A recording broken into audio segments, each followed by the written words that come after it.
તમે જે ભાવ રાખશો ઠાકોરજી એવા થઈને તમને મળશે. નાચત ઘાસ में गोपाल ને નાચત રાસ में गोपाल વાર્તામાં આવે છે ને, બંને જગ્યાએ ઠાકોરજી દેખાય. કૃષ્ણની વિશેષતા જ એ છે, કૃષ્ણ આવો જ છે એવું ના કહી શકાય. તમે જે ભાવ લઈને બેસો કૃષ્ણ એવો થઈ જાય. અને એટલા માટે જ આપણે ત્યાં સાક્ષાત્કાર શબ્દ નથી, સ્વાનુભાવ શબ્દ છે. તા પાછે સાનુભાવ જતાવન લાગે, માંગ માંગ કર આરોગન લાગે. વાર્તામાં વાંચીએ છે. વાર્તામાં ક્યાં એમ થયું પછી એ વૈષ્ણવને સાક્ષાત્કાર થવા લાગ્યો. ભગવાન પોતાના મૂળ સ્વરૂપે થોડા ક્ષણ માટે જ્યારે જીવ આગળ પ્રગટ થાય એને કહેવાય સાક્ષાત્કાર. અને ભગવાન ભક્તને આધીન થઈ એના ભાવ અનુકૂળ સ્વરૂપ ધારણ કરી કાયમ માટે એનો થઈ જાય એને કહેવાય સ્વાનુભાવ. સાક્ષાત્કાર ક્ષણિક હોય છે, સાનુભાવ નિત્ય હોય છે. એટલા માટે અહીંયા તો સાનુભાવ છે. પ્રભુ પોતાના સ્વરૂપનો અનુભવ કરાવે છે. આ રીતે કૃષ્ણ લીલા સંબંધી મૂળ પાયાના સિદ્ધાંતો જો આપણે સમજીએ, અને છેલ્લો સિદ્ધાંત કૃષ્ણ તત્વનો છે, ભગવાનમાં વિરુદ્ધ ધર્માશ્રય ધર્મ બિરાજે. બે વિરોધી ધર્મો એક જ ક્ષણે ભગવાનમાં હોય. વિરુદ્ધ ધર્માશ્રયતા જેને કહેવાય. અને વિરુદ્ધ ધર્માશ્રયતા એટલે શું? શિક્ષાપત્રમાં તો હરિરાયજી બહુ સુંદર રીતે આને સમજાવે. બે વિરોધી ધર્મ એટલે કે ઠાકોરજી જે ક્ષણે બાળક છે એ જ ક્ષણે કિશોર પણ છે. તમે પીછવાઈઓ જોઈ છે આપણી નાથદ્વારાની? ક્યાંય તમને બાળકૃષ્ણ દેખાય? બધા જ મોટા કૃષ્ણ નથી દેખાતા. તમને એમ થાય કે 11 વર્ષ 52 દિવસ જ બ્રજમાં રહ્યા તો આ મોટા થયા ક્યારે? અરે જે ક્ષણે ગોપીઓમાં કિશોર ભાવ જાગ્યો એ સમયે ઠાકોરજી કિશોર થઈ ગયા. જે ક્ષણે યશોદાજીમાં બાલ ભાવ છે એ જ ક્ષણે પ્રભુ બાલક છે. તમે જોશો તો બધે અરે 700 ઘણા લોકો કે તમારા પુષ્ટિ માર્ગમાં બાલકૃષ્ણની સેવા ને કોણે કહ્યું? 7 સ્વરૂપ તમે જુઓ, બાલક છે ક્યાં? સૌથી પહેલા મથુરાધીશ મોટા કૃષ્ણ, બીજા વિઠ્ઠલનાથજી મોટા, ત્રીજા દ્વારકાધીશ મોટા, ચોથા ગોકુલનાથજી મોટા, પાંચમા ગોકુલ ચંદ્રમાજી કિશોર, છઠ્ઠા બાલકૃષ્ણજી કહી શકાય, સાતમા મદન મોહનલાલજી કિશોર. 7 સ્વરૂપમાં બધા કિશોર જ છે. બાલ કૃષ્ણ અને બાલ ભાવ આ બંનેમાં ફરક છે. બાલ કૃષ્ણનો અર્થ થાય કૃષ્ણ બાળક રૂપે છે, અને બાલ ભાવનો અર્થ થાય કે ભગવાન 100 વર્ષના થાય ને તો યશોદાજીને તો બાલ ભાવ જ રહેવાનો છે. બાલ ભાવ જે માતાની ભીતર હોય છે કે દીકરો 80 વર્ષનો થઈ જાય ને માં 100 વર્ષની થાય તો એની ભીતર 80 વર્ષના વ્યક્તિ માટે બાલ ભાવ જ આવવાનો. આ ફરક છે. પુષ્ટિ માર્ગમાં બાલ કૃષ્ણની જ નહીં, બાલ ભાવની જ નહીં, પણ સર્વ ભાવની સેવા છે. તમારી ભીતર જે ભાવ જાગે એ ભાવથી પ્રભુ સામે પ્રતિસાદ આપે. તો આ ભાવો આપણે ત્યાં પ્રભુ અસમર્થ છે એ જ સમય સર્વસમર્થ પણ છે. એ ગરમ દૂધ ફૂંક મારીને પીએ, દાવા નળનું પાન કરી દે. અબૂધ છે એ જ ક્ષણે સર્વજ્ઞ પણ છે. મણિકોઠામાં ભગવાન પધાર્યા એકવાર માખણ ખાવા, અને મણીઓથી જડેલા આખો ઓરડો, અને માખણ ખાતા જ્યાં માખણ માટલામાંથી કાઢ્યું અને મુખમાં લગાડવા જાય ત્યાં મણીમાં ભગવાનને પોતાનું પ્રતિબિંબ દેખાયું. અને પ્રભુ ડરી ગયા. એમને થયું કે મને માખણ ખાતા કોઈ જોઈ ગયું. અને એમ થયું કે હવે આ મૈયાને કહી દેશે તો મૈયા નારાજ થશે. એટલે માખણનો લોદો લઈને એના મોઢા પર ચોપડવા લાગ્યા મણીમાં કે લે તુંય ખા, પણ મૈયાને કહેતો નહીં. આવા અબૂધ પ્રભુ છે. અને એ જ પ્રભુ સર્વજ્ઞ બની મોટા મોટા અસુરોનો સંહાર કરે છે, પિતાને ઉપદેશ આપે છે. કર્મણા જાયતે જંતુ કર્મણીવ વિલીયતે. આવા ભાવ એક જ ક્ષણે સર્વ ભાવ છે. આ પ્રભુની વિશેષતાઓ છે. आइए ऐसी उपासना जिसमें है ऐसे कृष्ण की रास लीला में प्रवेश करते हैं. ये उसकी लीला है. रसानाम समूह रास. એવી એક લીલા જેમાં પ્રભુના સર્વ રસોનો અનુભવ થઈ જાય એને કહેવાય. સુખદેવજી પ્રવેશ કરતે હુએ બોલે, ભગવાન પિતારાત્રિ શરદોત્ફુલ્લ મલ્લિકા વિક્ષરંતુમ મનશ્ચક્રે યોગમાયામુપાશ્રિત. ભગવાને એ શરદની રાતને જોઈ પ્રભુ આવ્યા વૃંદાવનમાં, વિશાળ કદંબનું વૃક્ષ ત્રિભંગી રૂપ પરમાત્માએ ધારણ કર્યું. ચરણથી ભંગ કર્યો, કટીથી ભંગ કર્યો અને ગ્રીવાથી ભંગ કર્યો. એટલે જ પ્રભુનું એક નામ છે લલિત ત્રિભંગી. ત્રિભંગી, 3 જગ્યાએથી ભંગ છે, 3 જગ્યાએથી વાંકા છે પ્રભુ. એમ તો ભગવતીઓ તો કહું ગિરધર સબહી અંગ કો વાંકો, આ તો બધા અંગનો વાંકો છે. ત્રિભંગી રૂપ ધારણ કર્યું, અધર પર વેણુ પધરાવી અને વેણુના સ્વર ભર્યા. આખાય બ્રજમાં એ વેણુના સ્વર રેલાવા લાગ્યા. જુદા જુદા કામમાં લાગેલી ગોપીઓ, કોઈ ગાયને દોઈ રહી છે, કોઈ પતિની સેવા કરી રહી છે, કોઈ દૂધ પકવી રહી છે, કોઈ ઘરની સફાઈ કરી રહી છે. કામ, ઘરનું ધ્યાન કૃષ્ણ. વિક્રેતુ કામા કિલ ગોપ કન્યા મુરારી પાદાર પિત ચિત્ત વૃત્તિ દધ્યાદિકમ મોહ વસાદ વોચત ગોવિંદ દામોદર માધવે. દૂધ વેચવા પણ ગોપીઓ જાય ને તો વેચવા જાય તો કેટલું ધ્યાન રાખે કે સામાન બગડે નહીં, અને મહિલો કરતી કરતી નીકળે. પણ મુરારી પાદાર પિત ચિત્ત વૃત્તિ, ચિત્ત વૃત્તિ તો મુરારીના ચરણમાં છે. ભૂલી જાય મહી છે માથે, કોઈ મોહલ્લો કરતી જાય. જાણે ભગવાનને વેચવા નીકળી હોય. આવું જુદા જુદા કાર્યોમાં લાગેલી છે ગોપીઓ. નિશમ્ય ગીતમ તદનંગ વર્ધનમ વ્રજ સ્ત્રિયઃ કૃષ્ણ ગૃહીત માનસમ આજગ્મુરન્યો ન્યમલક્ષિતોદ્યમા સયત્ર કાંતો જવલોલ કુંડલા નિશમ્ય ગીતમ. ભગવાન ને બજાયા વહ ગીત तदनंग वर्धन. कैसा है?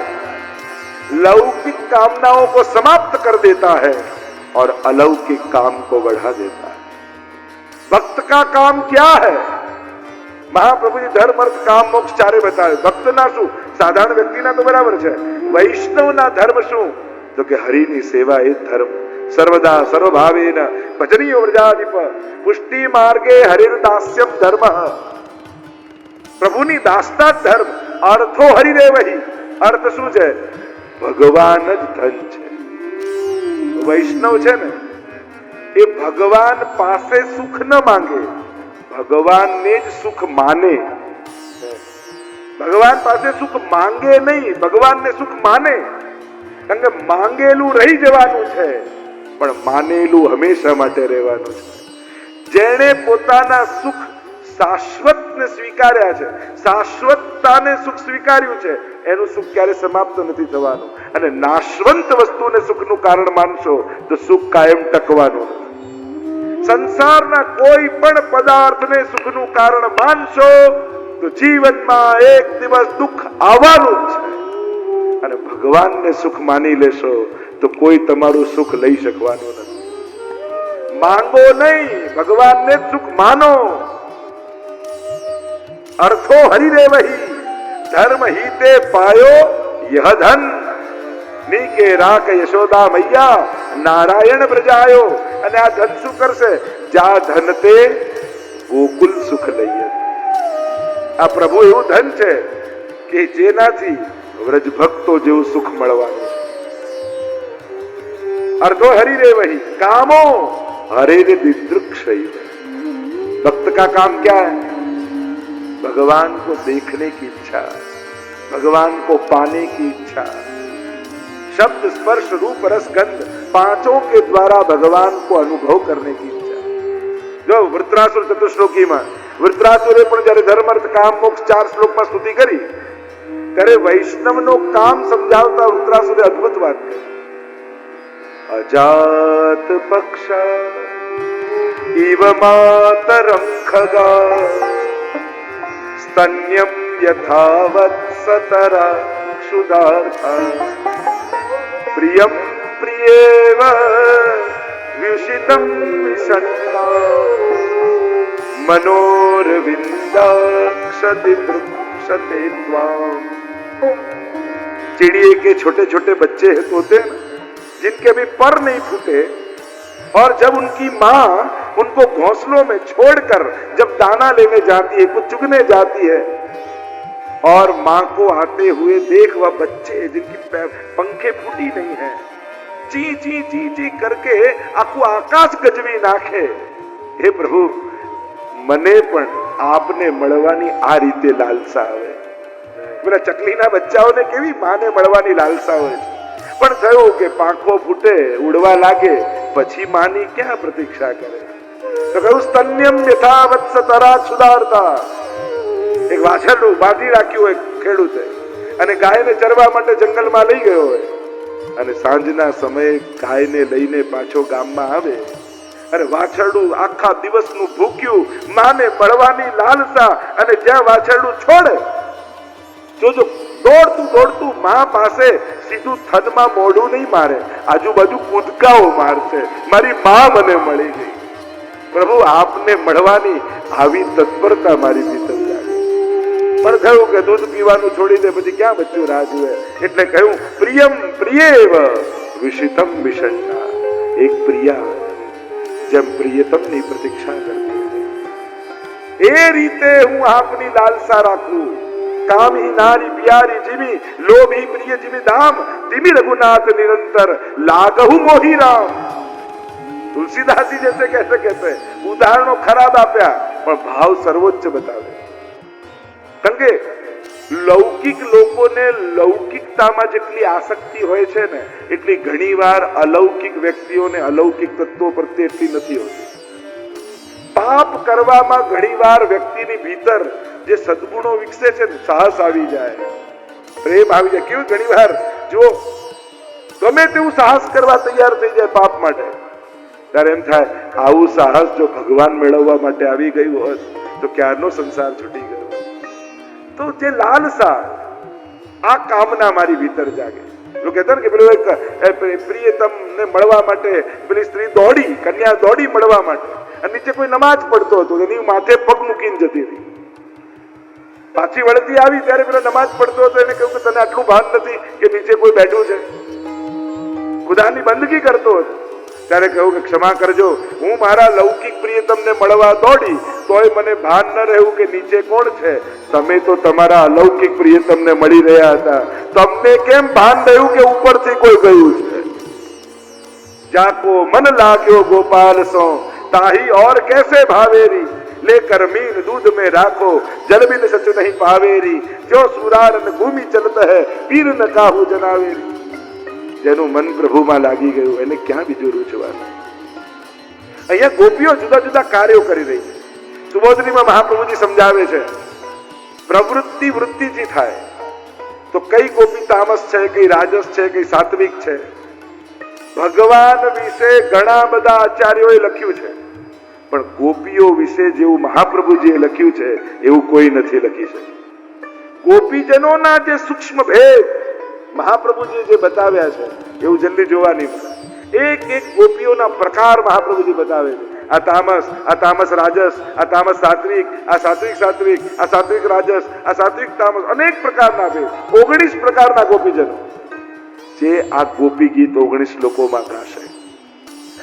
आइए प्रवेश करते हैं जहां प्रभुए वेणुनाद કર્યો, મિલન માટે ઉત્કટતા જાગી, સજનોએ સાંકળે લગાવી દીધી। એટલો તાપ થયો, બધા પાપ બળી ગયા। ધ્યાન ભગવાનમાં લાગ્યું, એવું સુખ થયું, બધા પુણ્યો સમાપ્ત થઈ ગયા, અને ત્યાં જ એમનો ઉદ્ધાર થઈ ગયો। ભગવત ચરણારવિંદને પ્રાપ્ત થઈ ગઈ કેટલીક ગોપીઓ, અને અન્ય ગોપીઓ કૃષ્ણને મળવા દોડી રહી છે કે વ્રજમાં વાસની ભાગ રહી હે ગોપિયા। એટલામાં પ્રશ્ન કર્યો પરીક્ષિત મહારાજે, અરે કાંત ભાવથી ભાગ રહેલી ગોપીઓ, કૃષ્ણ તરફ જઈ રહેલી ગોપીઓ, છતાંય ભગવાને કૃપા કેમ કરી, ઉદ્ધાર કેમ કર્યો? ત્યારે સુખદેવજી કહે કયા ભાવે જાય છે એ ન જોઈશ, કયા ભાવે દોડે છે એ ન જોઈશ, કોની તરફ દોડે છે એ જોઈશ. ભગવાન તો કલ્પવૃક્ષ છે. કામમ ક્રોધમ ભયમ સ્નેહમ ऐक्यम सौहृदमेव च नित्यम हरौ विदधतो यान्ति तन्मयताम. सुखदेव जी कहने लगे कोई पण भावे भगवान थी जोड़ाओ, भगवान तो उद्धार ज करे. એ ભાવ નથી જોતો, એ સમર્પણ જુએ છે. જે ભાવ લઈને આવશો એવા થઈને પ્રભુ મળશે. કામમ ક્રોધમ, શિશુપાલ ને ક્રોધ આવ્યો, 100 ગાળો ભગવાન ને આવ્યો અને ભગવાન વિચાર કરે તે મને 100 વાર યાદ કર્યો, લાવ તારો ઉદ્ધાર કરી. આજ ભગવાનની અદ્ભુતતા છે. તવ ચરિત્રમ અત્યદ્ભુતમ. અદ્ભુતતા કોને કહેવાય? જો દશમસ્કરની શરૂઆત થઈ ને ત્યારે પરીક્ષિત મહારાજે કહ્યું પરમાદ્ભુતમ. એ પરમ અદ્ભુત ચરિત્રો મારે સાંભળવા છે. તે અદ્ભુત શું છે કે અસાધનમ સાધનમ કરોતી અદ્ભુતમ. અસાધનને પણ સાધન બનાવી ભગવાન જીવ પર કૃપા કરી દે, એ જ એની અદ્ભુતતા. તો અસાધન એટલે અપશબ્દો બોલવા એ ઉદ્ધારનું કારણ હોય? નહીં તો પછી પાઠની જગ્યાએ 1008 ને 108 આ છપાત શિશુપાલ બોલ્યો એ જો એનાથી ઉદ્ધાર થતો હોય. પણ ભગવાને શબ્દ સામે ધ્યાન ના આપ્યું, કૃષ્ણ સામે ધ્યાન. કૃષ્ણ તું આવો છું, કૃષ્ણ તું આવો છું, કૃષ્ણ તું આવો છું. શિશુપાલ 100 વાર મારું નામ બોલ્યો, લાવ તારો ઉદ્ધાર કર્યો. ક્રોધમ ભયમ, કંસને ભય લાગ્યો, કૃષ્ણ આવશે, કૃષ્ણ આવશે, કૃષ્ણ આવશે. દ્વારપાલમાં, પ્રધાનમાં, પત્નીમાં બધે કૃષ્ણ દેખાય. ભગવાન કહે કંસ તને તો સર્વાત્મ ભાવ થઈ ગયો, બધે હું દેખાઉં છું, લાવ તારો ઉદ્ધાર કરું. ભયમ સ્નેહમ ऐक्यम सौहृदमेव च. વિચાર કરો, ક્રોધ અને ભયથી જો આવી કૃપા કરે તો જે સ્નેહ અને ભાવથી જાય એના પર ઠાકોરજી કૃપા નહીં કરે. તમે જે ભાવથી જશો એવો થઈને કૃષ્ણ તમારા પર કૃપા કરશે. અહીંયા ગોપીઓ આવી છે અને પ્રભુ વેણુનાદ કરી રહ્યા છે. જ્યાં નેત્રો ખોલ્યા અને જુએ તો અનેક ગોપીજનો સામે ઉભા છે. આશ્ચર્યથી પ્રભુ જોવા લાગ્યા. અરે આમ અડધી રાતના વનમાં ગોપીઓ ક્યાંથી? ચહેરા પર આશ્ચર્યના ભાવ લાવીને પ્રભુ બોલ્યા સ્વાગતમ વો મહાભાગા પ્રિયમ કિમ કરવાણી વહ વ્રજસ્યાનામયમ કશ્ચિત વૃતાગમન કારણમ. स्वागत है गोपियां, आपका स्वागत है. शब्द प्रयोग करो महाभागा. महाभागा गोपी. जो भाग्य બે પ્રકારનું હોય વૈષ્ણવ. એક કર્મથી જે પ્રાપ્ત થયું હોય અને બીજું કૃપા થકી જે પ્રાપ્ત થયું હોય. આ તમે સત્સંગ કરો, પાઠ કરો, માળા કરો, સેવા કરો, એ કોઈ કર્મોના ફળમાં આવે છે કે તમે આ પુણ્ય કરો તો તમને માળા કરવાની ઈચ્છા થાય એવું ક્યાંય લખ્યું છે? તમે આટલા પુણ્યો કરો તો તમને ઠાકોરજીની સેવા કરવાની ઈચ્છા થાય અને લાભ મળે એવું ક્યાંય લખ્યું છે? ભગવત સેવા, ભગવત નામ એ પુણ્યોનું ફળ નથી, ઠાકોરજીની કૃપાનું ફળ. કૃપા થકી જ ભગવત સેવા મળે છે, કોઈ પુણ્યોથી ના હોય. ઉલટાનું સેવાનું પુણ્ય કદાચ સુખ રૂપે મળે. પુણ્યના બે જ ફળ છે, કા સ્વર્ગ કા સંસારનું સુખ. પુણ્યનો ત્રીજું કોઈ ફળ નથી. સ્વર્ગ મળે, તેના ભોગ મળે, કા સંસારમાં સુખ મળે. ભક્તિ તો કૃપાના ફળ રૂપે મળે. ભક્તિ કોઈ કર્મનું ફળ, ક્યાંય કોઈ કર્મના સિદ્ધાંતમાં નથી આ કર્મ કરો તો ભગવાનની ભક્તિ મળી જાય, સંભવ નથી. કર્મ ભક્તિ આપી શકવાનું સામર્થ્ય જ રાખતો નથી. કર્મ કરો તું કાહે કહ્યું ને, એટલે કે કર્મ પણ શું છે? સેવા જ કર્મ છે વૈષ્ણવ માટે. ઘણી બધી ચર્ચાઓ છે, એમાં ન જતા. સ્વાગતમ વો મહાભાગા. એ મહાભાગા, મહાભાગા ગોપીઓ છે અને મહાભાગા રોહિણીજી છે. રોહિણીજીને પણ મહાભાગા કહેવાય, કારણ કે એક માત્ર કૃષ્ણ ચરિત્રમાં રોહિણીજી એવા છે જેને આ ત્રણેય લીલાનો અનુભવ છે.